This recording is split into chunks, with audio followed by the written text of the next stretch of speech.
اعوذ باللہ من الشیطان الرجیم بسم اللہ الرحمن الرحیم الحمدللہ رب العالمین والصلاة والسلام علی اشرف الانبیاء والمرسلین وآلہ الطیبین الطاہرین اللہم اذھب عنہم الرجس وطہرہم تطہیرا اللہم صلی علی محمد وعلی محمد۔ ناظرین، آج کی اس نشست میں ہم اسم اور اللہ پر ڈسکشن کریں گے، یعنی ہم نے پہلے با پر ڈسکشن کی کہ نقطہ جو ہے نقطہ با اس کی تفسیر، اور بسم اللہ الرحمن الرحیم کی تفسیر میں اب با کے بعد اسم اور پھر اللہ۔ اسم کے معنی ہیں نام یا صفت۔ نام سے کبھی ذات مراد ہوتی ہے، کبھی لفظ مراد ہوتا ہے، یعنی کہ اسم کبھی نام پہ دلالت کرتا ہے، کبھی ذات پر۔ یعنی کہ زید آیا اور زید ایک خوبصورت نام ہے۔ یہ دو اگزامپل آپ کو میں نے دی۔ پہلے جملے میں کہ زید آیا، زید ایک شخصیت ہے، ایک ذات ہے، اور دوسرے جملے میں زید ایک خوبصورت نام ہے، زید کا لفظ مراد ہے۔ جب ہم بسم اللہ الرحمن الرحیم کہتے ہیں تو یہاں پہ اللہ سے نام جو ہے، یہ لفظ اللہ سے ذات خداوندی مراد ہے۔ اللہ وہ نام ہے جو اس ذات کی پہچان کرا رہی ہے، اور یہاں اللہ کے نام سے اس کی ذات مراد لیں گے۔ اس میں ہم کچھ ڈسکشن کریں گے کہ نام اور یعنی کہ اسم اور مسمى میں کیا فرق ہے۔ تو اقوال معصومین میں ہم دیکھتے ہیں کہ کہیں اللہ کی ذات اور کہیں اللہ کا نام لیا گیا ہے، یعنی کہ جیسے زید آیا اور زید ایک خوبصورت نام ہے۔ توحید کتاب ہے توحید شیخ صدوق علیہ الرحمہ کی، اور ان کی ایک طویل روایت ہے امام حسن عسکری علیہ السلام سے کہ میں اپنے سارے امور میں اللہ کی مدد چاہتا ہوں جس کے علاوہ کوئی مستحق عبادت نہیں ہے۔ اس میں اللہ لفظ اسم آیا ہے۔ اسی طرح امیر المومنین کا ایک پھر ہم ڈسکشن کس پہ کریں گے آیا کہ انہیں فرمایا جب بندہ پڑھنے یا کسی کام کرنے کا ارادہ کرے تو بسم اللہ کہے، یعنی میں اس کی مدد سے کر رہا ہوں، اس لیے کہ ہر وہ عمل جس کی ابتدا بسم اللہ سے ہو وہ مبارک ہوگا۔ تو یہاں پر بسم اللہ کا اللہ خود مقصود بالذات ہے، یعنی کہ یہاں اللہ سے مراد وہ ہستی ہے جو کل صفات جس میں رکھتی ہے، احاطہ کیے ہوئے ہے۔ اور یہاں پر اب جب اسم الہی کی ہم بات کرتے ہیں، اسم کا یعنی کہ وہ چیز جو کسی کی شخصیت کو ظاہر کر رہا ہو، اس کو اسم کہتے ہیں۔ اسم شناخت کے لیے آتا ہے، سما سے نکلا ہے، سمو سے آیا ہے، جس کا مطلب ہے رفعت اور بلندی، جو کسی چیز کی اور یعنی کہ یا کسی چیز سمو سے نکلا ہے، یعنی کہ کسی چیز کی شناخت کا باعث بن رہا ہے، اور سما سے نکلا ہے، سمو سے نکلا ہے، یعنی کہ وہ اس کی صفات کو ظاہر کر رہا ہے، اس کو ہم اسم کہتے ہیں۔ اسم نام بھی ہے، اسم ذات پر بھی دلالت کرتا ہے۔ اب کہا جاتا ہے کہ نام اچھا نہیں ہوتا، برا نام، سب نام ایک جیسے ہوتے ہیں۔ ایسا نہیں ہے کہ اللہ کے جو نام ہیں وہ سارے پاک نام ہیں، یعنی کہ آپ ان کو بغیر وضو آپ ان کو چھو بھی نہیں سکتے۔ محمد صلی اللہ علیہ وسلم ایک پسندیدہ نام ہے، کیوں کہ اس کے بیک گراؤنڈ میں جو ہستی مراد ہے وہ سب سے مقدم ہستی ہے۔ ابو لہب ایک ناپسندیدہ نام ہے، کیونکہ اس نام سے منسوب ہستی جو ہے وہ ناپسندیدہ ہستی ہے۔ اللہ کے ناموں نے اس کی ذات اقدس گرامی سے کسب فیض کیا ہے، یعنی کہ وہ نام اس ہستی کی وجہ سے اچھا ہو جاتا ہے، اور اگر وہ ہستی بری ہے تو اس کی برائی کی وجہ سے وہ نام بھی ناپسندیدہ ہو جاتا ہے۔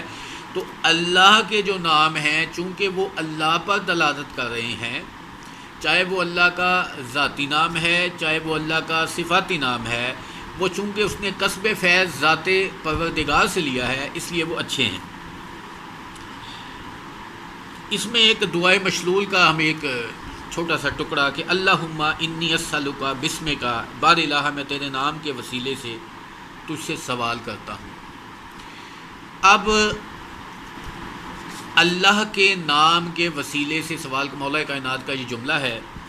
اسی طرح دعائے سماعت جو عام بڑی کتابوں میں موجود ہے کہ اللہم انی اسألک بسمک العظیم العظم الاجل، یعنی کہ اس کا ترجمہ میں پڑھ دیتا ہوں کہ پروردگار تیرا عظیم نام، تیرے عظیم نام کا واسطہ جو اعظم ہے، عزت والا ہے، جلالت والا ہے۔ تو دیکھیں اس میں ہم پروردگار کے نام کا واسطہ دے رہے ہیں، اس لیے کہ ان اسماء گرامی کی اہمیت اس لیے ہے کہ ذات خدا بندی اتنی مجرد ہے، مطلب وہ آپ کو محسوس نہیں کی جا سکتی۔ مجرد وہ جس کو آپ، روح مجرد ہے، فرشتے مجرد ہیں، جس کا آپ ان حواس خمسہ جو آپ کے ہیں، یا اگر کسی کی سکس سینس بھی ہے، ایون اور بھی سینسز ہیں اگر کسی کی مافوق الفطرت کو انسان ہے، لیکن سوائے معصوم کے، اور وہ اللہ چونکہ مجرد ہے اس کو اب آپ محسوس نہیں کر سکتے، تو اس نے اپنے ناموں کو اپنی پہچان کا ذریعہ وسیلہ بنایا۔ خود ان ناموں میں اتنی طہارت ہے، پاکیزگی ہے کہ ان ناموں سے اللہ تعالیٰ کے ان ناموں سے انسان کے بگڑے ہوئے کام بن جاتے ہیں۔ ناظرین، یہ ڈسکشن ہو رہی ہے اسم کی اور مسمى کی۔ مسمى وہ ہے جس کا اسم ہے، یعنی کہ اگر میرا نام فیصل ہے تو فیصل اسم ہے اور میں مسمى ہوں۔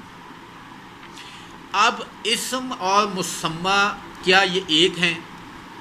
یہ اپنے لاسٹ ٹاپک میں بھی اس کو تھوڑا سا ذکر کیا تھا۔ ہمارے امامیہ عقائد کے مطابق، اور اگر اس کو تجزیہ بھی کیا جائے تو یہ ایک نہیں ہے، بلکہ اسم اور ہے اور مسمى اور ہے۔ اس کی میں آپ کو مثال دیتا ہوں کہ زندگی کا تجربہ ہے کہ ایسے نام ہوتے ہیں جن کے مقابل کوئی ذات نہیں ہوتی، اور ایسی ذات ہوتی ہے جن کا کوئی نام نہیں ہوتا، یعنی کہ بعد میں رکھا جاتا ہے۔ آپ ایلیمنٹس دریافت کر رہے ہیں، کیمیکل ایلیمنٹس جو دنیا میں زمین میں پائے جا رہے ہیں، آپ ان کا نام بعد میں رکھتے ہیں، وہ چیز پہلے موجود تھی۔ یا کوئی آپ کسی ایسی چیز کا نام ایک تصوراتی خیالی کردار بنا لیتے ہیں جس کا نام ہوتا ہے لیکن شخصیت نہیں ہوتی۔ اب اس طرح کے بہت سے کریکٹر آپ کو ٹی وی ڈرامہ اور اس طرح کہانیوں میں، افسانوں میں، ناولس میں مل جاتے ہیں۔ اس کے بعد ہم کہتے ہیں کہ ایک واقعہ، ایک چھوٹا سا، جو کہ ہماری معتبر تفاسیر میں، جن میں نور الثقلین ہے، احسن الحدیث ہے، تفسیر البرہان ہے، اور بھی متعدد کتابوں میں یہ واقعہ، اصول کافی میں بھی میرا خیال ہے یہ موجود ہے، کہ ہشام بن حکم، امام جعفر صادق علیہ السلام کے سوال تھے کہ انہوں نے فرمایا، پوچھا، استفسار کیا امام سے کہ اللہ کس سے مشتق ہے؟ مشتق یہ ہوتا ہے کہ کسی سے اشتقاق کیا گیا، اخذ کیا گیا، ایکسٹریکٹ کیا گیا، ایک لفظ کسی اور سے نکالا گیا، اس کو کہتے ہیں اشتقاق۔ تو امام نے فرمایا کہ اللہ سے مشتق ہے، اللہ جو ہے اللہ سے مشتق ہے، اور اللہ جو ہے عبادت کے لیے لازم ہے کہ کوئی معبود ہو جس کی عبادت کی جائے۔ اور امام نے فرمایا کہ نام ذات کا غیر ہوتا ہے۔ میں نے ایک ایگزامپل دی تھی، اس کو ریپیٹ کرتا ہوں۔ ایک کھانے کی چیز ہے حلوہ یا روٹی، اس میں بھی ایگزامپل آئے گی۔ آپ لفظ روٹی کہیں گے تو آپ کی بھوک نہیں مٹے گی، آپ کہتے جائیں روٹی روٹی روٹی روٹی، لفظ کہہ رہے ہیں، کاغذ پہ لکھا ہوا لفظ، اس کو پڑھتے جا رہے ہیں، روٹی روٹی یا حلوہ حلوہ، جب تک کہ آپ اس مسمى کو نہیں کھائیں گے آپ کی بھوک نہیں مٹے گی۔ تو لفظ کہنے سے بھوک نہیں مٹے گی، لفظ حلوہ کہنے سے منہ میں مٹھاس نہیں آئے گی جب تک حلوہ نہیں کھائیں گے۔ اس کا مطلب حلوہ کوئی اور چیز ہے، اور اس حلوے کا جو نام حلوہ ہے وہ کوئی اور چیز ہے۔ اگر اسم اور مسمى ایک ہوتے تو ادھر آپ نے حلوہ کہا، ادھر آپ کے منہ میں حلوے کا ذائقہ آ گیا، ایسا نہیں ہے. یعنی کہ حلوہ جو لفظ حلوہ ہے جو اسم ہے وہ اسم ایک اور حیثیت رکھتا ہے اور جس کا وہ اسم ہے وہ چیز ایک اور حیثیت رکھتی ہے. اب امام فرماتے ہیں کہ نام ذات کا غیر ہوتا ہے. وہی بات, تو جس نے ذات کو چھوڑ کر نام کی عبادت کی, یعنی کہ جس نے کہا کہ میں اللہ جو لفظ اللہ ہے اس کی عبادت کر رہا ہوں, اسم ہے اللہ, رحمان ہے اللہ, رحیم ہے اللہ, اس اسم کی عبادت کر رہا ہوں, تو اس نے کفر کیا. یعنی کہ نام تو صرف پہچان ہے اور مقصود وہ ذات ہے جو پیچھے کار فرما ہے, ساری کائنات کو چلا رہی ہے, جس نے خلق کیا, جس نے پیدا کیا, جو رحمان الرحیم ہے. جب وہ صرف کہتا ہے کہ میں اس نام کی عبادت کرتا ہوں, تو اس نے اسم کی عبادت کی ہے. اس ٹرم میں آپ کو سمجھاتا ہوں, مسمہ کی عبادت نہیں کی. اور امام فرماتے ہیں کہ اگر اس نے نام اور ذات دونوں کی عبادت کی ہے تو اس نے شرک کیا, کیونکہ اس نے دوئی پیدا کی ہے کہ اس نے, کیونکہ اسم مسمہ ایک نہیں ہے, اس لیے اس نے اسم کی بھی عبادت کی اور مسمہ کی بھی عبادت کی. اور اگر اس نے صرف مسمہ کی عبادت کی تو اس نے عین توحید. اس کے بعد امام فرماتے ہیں, امام کہتے ہیں کہ اے حشام تم سمجھ گئے ہو, یہ مختلف روایات کتابوں میں یہ واقعہ درج ہے. حشام نے کہا کہ میں نے عرض کیا کچھ اور فرمایا, تو اب فرمایا کہ اللہ کے 99 نام ہے. یہ مشہور نام ہے جو 99, ویسے اللہ کے آپ جوشن کبھی پڑھیں 1000 نام ہے, اور بھی روایت مشلول پڑھیں مختلف کتابوں میں. یہ مشہور نام ہے جو 99 رائج ہیں عام طور پہ. اگر نام ہی ذات ہے, یعنی کہ اسم ہی مسمہ ہے, تو امام فرماتے ہیں تو ہر نام کا ایک معبود ہوگا. یعنی کہ نام ہی ذات ہے تو پھر 99 ذاتیں بھی ہوں گی. لیکن فرمایا اللہ کے 99 نام ہے, تو اگر نام ہی ذات ہے تو ہر نام ایک معبود ہوگا. لیکن اللہ ایک ذات ہے جس پر یہ نام دلالت کرتے ہیں, اب وہ سب نام ذات کے غیر ہیں اسم مسمہ کی بحث. اے حشام, روٹی کھانے کی ایک چیز ہے, پانی ایک مشروب ہے, کپڑا ایک ملبوس ہے, آگ جلانے والی چیز کا نام ہے. لیکن آگ کہنے سے آگ لگ نہیں جاتی, یعنی آگ اور ہے. اچھا, اس میں ایک مسئلہ جو ڈسکشن آتی ہے کہ بسم اللہ الرحمن الرحیم, استعانت چاہتا ہوں اللہ کے نام کی. ایک اور مسئلہ کلیئر کر دوں آج, اللہ کے نام کی مدد. اب یہ چونکہ ہم نے ثابت کر دیا کہ اللہ کا نام اللہ کا غیر ہے, تو اس کا مطلب ہے کہ جب ہم بسم اللہ الرحمن الرحیم کہہ رہے ہیں تو ہم اللہ کے نام سے استعانت چاہ رہے ہیں. تو جب اللہ کے نام اللہ کا غیر ہے تو غیر اللہ سے استعانت, اس میں میں نے پہلے بھی کچھ حدیث آپ وَاسْتَعِينُوا بِالصَّبْرِ وَالصَّلَاةِ. تو یہ جب ہمارا ٹاپک آئے گا ایاک نعبد و ایاک نستعین, تو یا علی مدد یا صاحب الزمان درکنی اور ائمہ سے ہم جو رجوع کرتے ہیں ان کو وسیلہ ذات الہی اپنے درمیان سمجھتے ہوئے, اس میں یہ مزید ڈسکشن آ جائے گی کہ اگر غیر خدا سے مدد مانگنا حرام ہے, یعنی کہ اس کو اللہ نہیں سمجھ رہے, ہم اللہ کے مقابل اس کی صفات کا حامل نہیں سمجھ رہے, لیکن وسیلہ سمجھ رہے ہیں, اگر اس کو حرام کرا دیا جائے تو پھر ہم اللہ کے نام سے بھی مدد مانگ رہے ہیں جو اللہ کا غیر ہے. اب لفظ اللہ پہ ہم ڈسکشن کر لیتے ہیں, یہ بات میرا خیال ہے کلیئر ہو گئی ہے. اللہ کائنات کا عظیم ترین لفظ ہے جو کائنات کے عظیم ترین وجود کے لیے استعمال ہوتا ہے.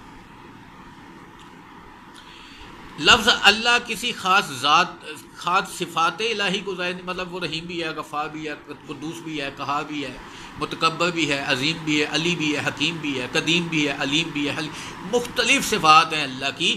وہ تمام صفات کو جو ریپرزینٹ کر رہا ہے وہ نام اللہ ہے.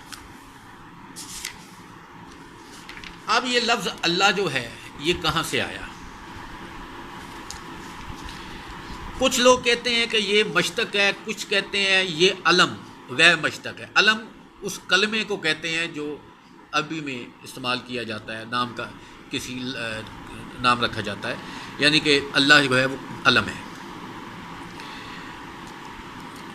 بعض لوگوں کا خیال ہے کہ اس کی اصل الہ ہے, اور الہ ایسا اسم نکرہ ہے جو ہر معبود کے لیے استعمال ہوتا ہے, اور اسے معرفہ یعنی کہ پراپر ناؤن بنانے کے لیے الف اور لام کا اضافہ کیا گیا ہے، یعنی کہ جیسے امام کی بھی بات تھی کہ اللہ سے نکلا ہے، تو یہ الہ لفظ یا جو ہے معبود کے لیے استعمال ہوتا ہے جس کی عبادت کی جائے، تو اس کو چونکہ یہ کامن ناؤن تھا، اس کو چونکہ گاڈ پراپر ناؤن ہے، اللہ پراپر ناؤن ہے، اس کو بنانے کے الف لام کا اضافہ کر کے اس کو لفظ اللہ بنا دیا گیا۔ اب صلح حدیبیہ کے ایک واقعہ آپ کو بیان کرتا ہوں کہ رسول خدا صلی اللہ علیہ وسلم نے جب مولا کائنات سے کہا کہ بسم اللہ لکھو، تو مشرکین کے نمائندہ جو تھے سہیل، انہوں نے کہا کہ میں اس جملے کو، ہم اس جملے کو نہیں جانتے کہ بسم اللہ الرحمن الرحیم کیا ہے، تو پھر وہاں پہ لکھا گیا بسمک اللہم، اور یہ چونکہ بسمک اللہم جو تھا اس کو وہ جانتے تھے، پہچانتے تھے۔ اچھا، اب ادھر ہم اگر ایک اور قرآن سے ہی رابطہ کرتے ہیں کہ اگر تم ان سے پوچھو، سورہ روم کی آیت، کہ آسمان و زمین کو کس نے خلق کیا، تو وہ کہیں گے اللہ نے۔ بسمک اللہم یعنی کہ اللہ لفظ جو تھا ان کے ہاں، کیونکہ بسم اللہ الرحمن الرحیم، رحمان الرحیم ان کے ہاں رائج نہیں تھا، اسے انہوں نے اس کو نہیں مانا، تو اللہ لفظ جو تھا تو وہ کہیں گے کہ اللہ نے، اللہ تھا۔ اب پھر آگے روایت آتی ہے کہ حشام نے امام صادق سے خدا کے اسماء اشتقاق کے بارے میں سوال کیا، اللہ کس سے نکالا گیا؟ فرمایا اللہ سے، الف لام ہے، اللہ عبادت سے نکالا گیا، یعنی کہ اس کا متقاضی ہے کہ کوئی معبود ہے جس کی عبادت کی جائے۔ اب اگر آپ ارامی کنانی زبانیں، پرانی زبانیں جو تھی زمانہ قدیم کی، اس میں ایل اللہ کے لیے آتا تھا، جیسے کہ قابیل، حابیل، پھر اسرائیل، اسماعیل،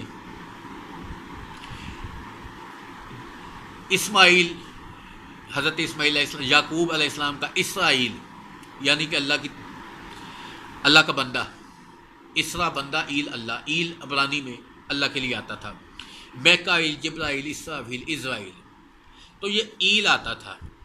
اب اگر ہم تھوڑا سا دیکھیں کہ انجیل میں ایلی ایلی لما شیقتنی، یعنی کہ یسوع نے بڑی آواز سے چلا کر کہا، اے میرے خدا تو نے مجھے کیوں چھوڑ دیا، یہ انجیل کی میں روایت پیش کر رہا ہوں۔ انجیل میں پھر مرکز میں آتا ہے، تیسرے پہر یسوع بڑی آواز سے چلایا کہ الوہی الوہی لما شیقتنی، جس کا ترجمہ ہے اے میرے خدا تو نے مجھے کیوں چھوڑ دیا۔ تو اس میں دیکھیں کہ ایلی ایلی اور الوہی، ہم اس سب کو جمع کریں گے، اینڈ میں اس کا نتیجہ نکالیں گے کہ ایلی ایلی اور الوہی یہ لفظ آئے ہیں۔ اس کے بعد باب الایل، اگر آپ دیکھیں کہ عراق میں عہد زمانی کا بین الاقوامی طور پر شہرت یافتہ شہر بابل، جس کو مطلب ایک روایت ابراہیم علیہ السلام بھی وہاں پیدا ہوئے، اور باب الایل فرشتوں کے نام سے وہ دروازہ ہے۔ اب عبرانی زبان میں الوہ یا الوہ کہا جاتا تھا خدا اللہ کو، اس ذات خدا بندی کو، جس کی جمع الوہم یا الوہیم، جو جمع تک جو ہیں وہ عظمت کی وجہ سے ہیں، پلورل ہونے کی وجہ سے نہیں ہے۔ اس کے علاوہ یہو یا یہوہا، یہودا اور یہوا، یہ بھی نام اللہ کے لیے مختلف اس میں آئے ہیں۔ اور اس کے علاوہ آپ دیکھیں تو جو انڈین ہمارے یہ ہندو مذہب ہے، رگ وید میں ایشور کے ناموں میں سے ایک نام الہ، الف لام الف، جو سنسکرت میں ال اور ہاتھوں سے نکلا ہے، جس کی معنی ہے پوجا کرنا، اور رگ وید میں ایک پورا سوکت یعنی چیپٹر جو ہے الہ کے نام پر ہے۔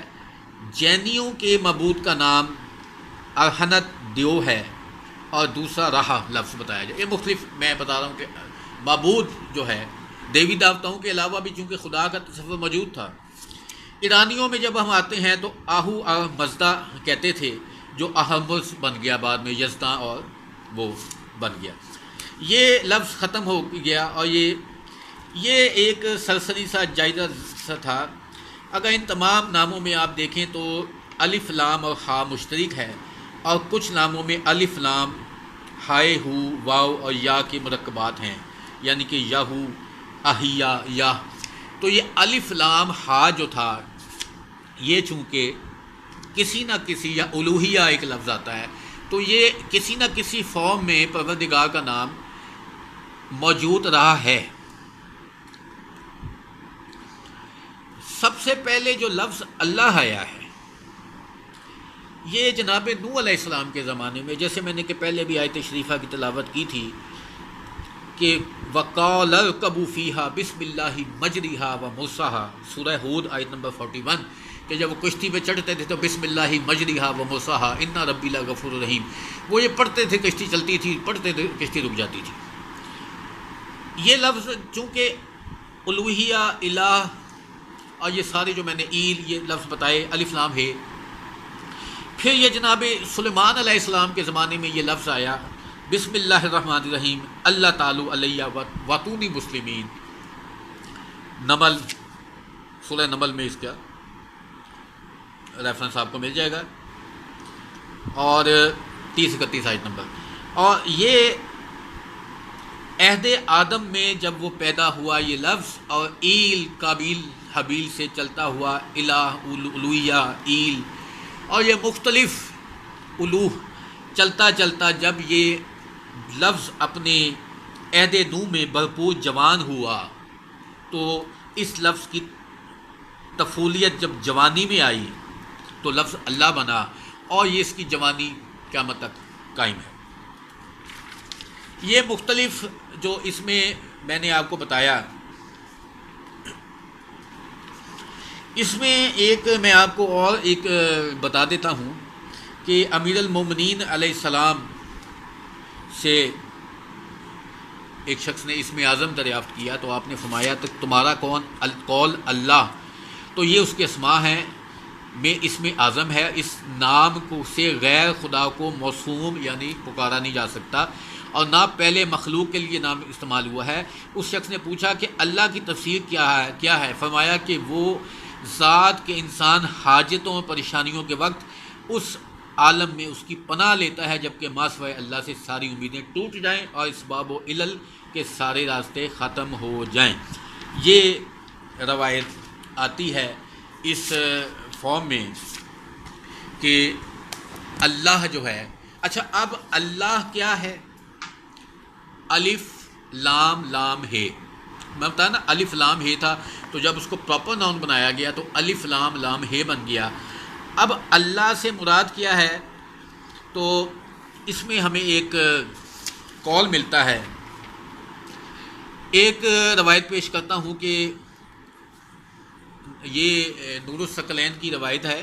امام جعفر صادق علیہ السلام سے بسم اللہ الرحمن الرحیم کے پوچھا گیا تو امام نے فرمایا کہ با سے مراد ہے بہاء اللہ. بہاء اللہ یعنی کہ اللہ کی ہمیشگی اور رونق. با سے. سین سے مراد ہے ثناء اللہ، اللہ کی روشنی اور نور. اور میم سے مراد ہے مجد اللہ، اللہ کی عظمت و حرمت مراد ہے. اسی طرح میم سے ملک اللہ بھی آیا ہے کہ اللہ کی ملکیت ہے ساری. یہ بسم اللہ الرحمن الرحیم باس اسم اللہ، با سین اور میم، با سین اور میم، ان کی یہ تفسیر میں نے بتائی کہ اسم جو ہے اس کی. اب لفظ جو اللہ ہے الف لام لام ہے، اس سے امام سے پوچھا گیا، آپ نے فرمایا کہ اللہ سے آلائے جیسے فبأي آلاء ربكما تكذبان، آلائے الہیہ یعنی کہ الف سے نعمات خدا بندی کی طرف اشارہ ہے، جو اس نے ہمیں ہماری ولایت کے ذریعے مخلوق پر کی ہیں. یعنی کہ چونکہ معصوم جو ہیں ائمہ اہل بیت وہ وسیلہ ہیں، ان کے وسیلے سے ساری ہمیں کچھ مل رہا ہے. اور لام سے لزام اللہ خلقہ ولا یتنا، اللہ کی طرف سے مخلوق پر ہماری ولایت کو واجب کرنے کا اشارہ ہے. یعنی کہ الف لام ہے، یہ تین ہے نا اس میں ورڈ، وہ تو ریپیٹ ہو رہے ہیں الف لام لام ہے. تو الف سے اعلیٰ ہے، نعمت خدا بندی ہے. لام سے لزام یعنی اللہ نے لازم کیا ہے ولایت اہل بیت کو، اور ہاں سے مراد ہے